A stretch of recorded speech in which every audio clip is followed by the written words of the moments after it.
I make fun for a living. Well, my name is Louis Castle. I'm the Vice President of Creative Development for Electronic Arts Los Angeles, and I'm the co-founder of Westwood Studios, which created Command & Conquer. I didn't think that I'd ever be into video games as a business, but got into architecture, saw some CAD/CAM stuff, decided I had to learn computers, and once I learned more about them, I figured out that that was a pretty good place for me to mix art and technology. And having a little bit of both in my background, that seemed like the right place to go. Gaming was the place to be if you wanted to be pushing graphics. And this is a time, this goes way back before there were even graphics tools to do any graphics. We were typing in code just to get a couple of pixels on the screen. Well, Westwood started because a very good friend of mine, Brett Sperry, he needed a printout. And I worked at a computer store, I had a printer. So he came over one afternoon, we sat in my office, my actually converted garage, which also doubles as my bedroom, and we sat down and talked about all sorts of different opportunities we might have in the future. We literally started with no money, right out of my garage. We even had an employee working out of this back converted garage before we actually got our first offices. So it started from very humble beginnings. The reason we called the company Westwood Studios was we used to go down to Southern California and hang out by Westwood, where UCLA is, and we really liked the culture down there. When we started Westwood, I was 20 and Brett was 21, so very young. And at that time, it wasn't just the two of us. We started bringing in our friends and such, and pretty much everybody that we talked to really wanted to make these games. They wanted to have a part in the products.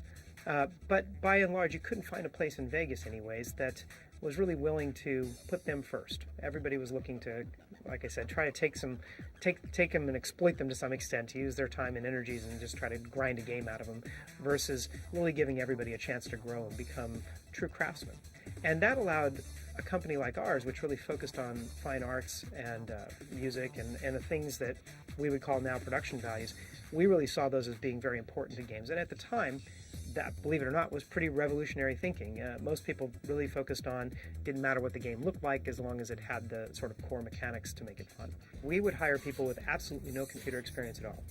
For a while, I remember we were running an ad in the paper asking for any artist who had 10 years of illustration and painting experience, professional experience, as a minimum. And there really weren't people you were going to find that could do that and had computer graphics experience. And I remember hiring guys like Gary Freeman, a fantastic artist, and Rick Parks and a few others that had very, very little or none at all, no experience at all as computer operators. And they would always ask me, they'd say, well, why are you talking to me? I don't know anything about computers. Why would you want to hire an artist like me? And my answer is always the same. It's, you've spent a lifetime or many, many years, decades even, learning to paint, learning to draw, learning to see the world. And I can't teach you that. But I can teach you how to use a computer. That's pretty easy, comparatively. I think that's why we were successful, because we really were committed and continue to be committed years and years later to the careers of the people that had put all the time into the products. The first game we worked on was a game called Temple of Apshai Trilogy. At that point, we were trying to make this game for the Macintosh, and that was a new system at the time. And I didn't even really know how to program a Macintosh at the time, so they thumped this big 1,700-page volume of Inside Mac and went through it cover to cover many times and learned how to program the machine at the same time that we were doing the project. It was quite successful. We got the game done very quickly. We got it done under budget. And so the guys at Epix said, hey, that seems like a pretty good deal. Why don't we do a couple more? I think the RTS game came about as a product of Westwood's desire as a team to build real-time games. The reason I say that, we had done a game that was quite popular called Eye of the Beholder, which was a Dungeons and Dragons game. And it was all in real time. And we loved strategy games. But the thing that always struck us about strategy games in general was they were a little on the dry side. So what was really exciting and what seemed to really get everybody's fires going was, what if you had to do the strategy game where you're moving units around, you're building units, you're deciding how you're going to spend your resources, but at the same time, you weren't able to have the luxury of waiting until your opponent moved. You had to do it all in real time, right there on the spot. And by the way, somebody else is trying to beat you at the same time. So all of this stuff happening at once and really feeling like you're combating against somebody was what really drove the genre. It really makes real-time strategy games so much different than a typical strategy game. Well, the very first real-time strategy game that we made, and frankly, probably the very first game anybody would recognize as a real-time strategy game, was called Dune 2. We shipped this product. It did very well. And we decided to do our own original property around the concepts, the core compulsions, which made this strategy game so much fun.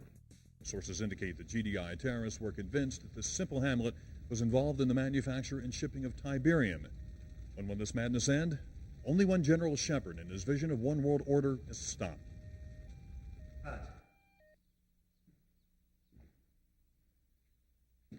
Excellent. Now, do it again in French and German.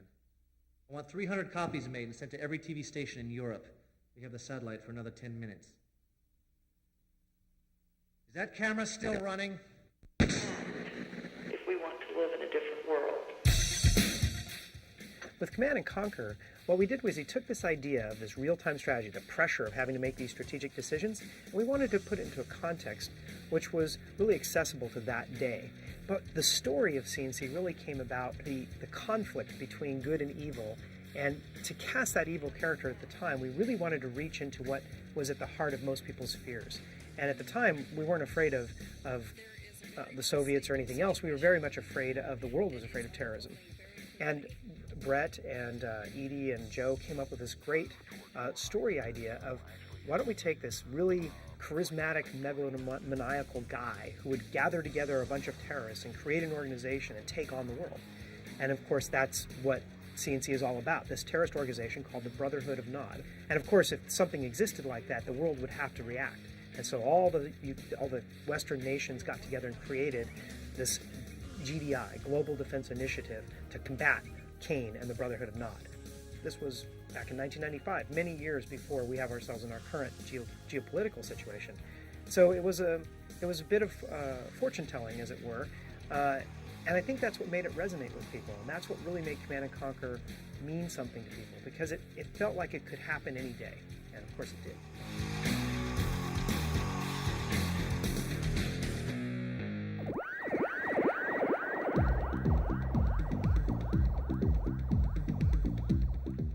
In the creation of the original Command and Conquer, there was a lot of hard days, I guess. You know, there was a couple of years worth of work that went into that product. The boys at R&D have completed preliminary testing on the ion cannon. And so everybody in the company, even the people not working on the product, had a really clear sense that this was something different and something special.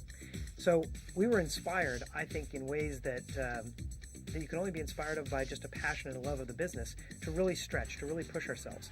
I remember talking to Brett one time about the movies, and he said, well, they have to be full screen, and they have to be full color, and they have to play off a CD-ROM with audio. But you can't do that. It's like, well, we'll just have to figure out how, because that's what it has to be. Clearly, we were very, very cutting edge. One of the very first companies to put out what looked like movies for your computer. I need you and Morelli to take a couple of these babies up and put them through the mill. But at the same time, the things we were doing in real-time strategy were quite difficult. Hundreds and hundreds of units all having to figure out where they're going to go on the map all at once. Back in those days, the CPU and the computing power overall just wasn't there. So those were really hard problems to solve. So between being this armchair general that commanded all these troops in real time against other generals, and this incredible storyline that really felt like it was coming off the front pages of the paper, that's what really solidified CNC as a story to be timeless. Stand by, I'll link us up. Condition critical. No why not have this beach bottled up? They're protecting the big Tiberium refinery that intelligence somehow missed.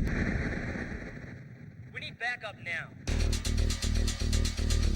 There are now more than 200 areas of the Earth affected by Tiberium deposits. And the concept of Tiberium was the need to have some sort of central resource that everybody was fighting over. There had to be this discontinuous event that would suddenly charge up the world and make all this stuff come to a head. Dr. Mobius, tell our viewers just what Tiberium really is. It had to be something that was really unusual, something that would really trigger these world events. And that stuff starts to change the way the planet works. It leaches all the minerals out of the soil and the surrounding area and turns into things that you can easily harvest, gold, platinum, nickel, and things like that. So it turns out that there's this gift from heaven, which on the one hand allows you to have a lot of quick profits, but on the other hand it turns out to be quite toxic.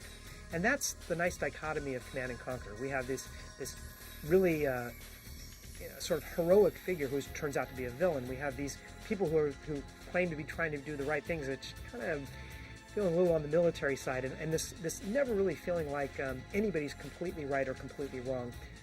That coupled with this gift from space, as it were, again, really resonated with people as something that's very unusual. And Tiberium really figures heavily into the world as this catalyst for all these conflicts.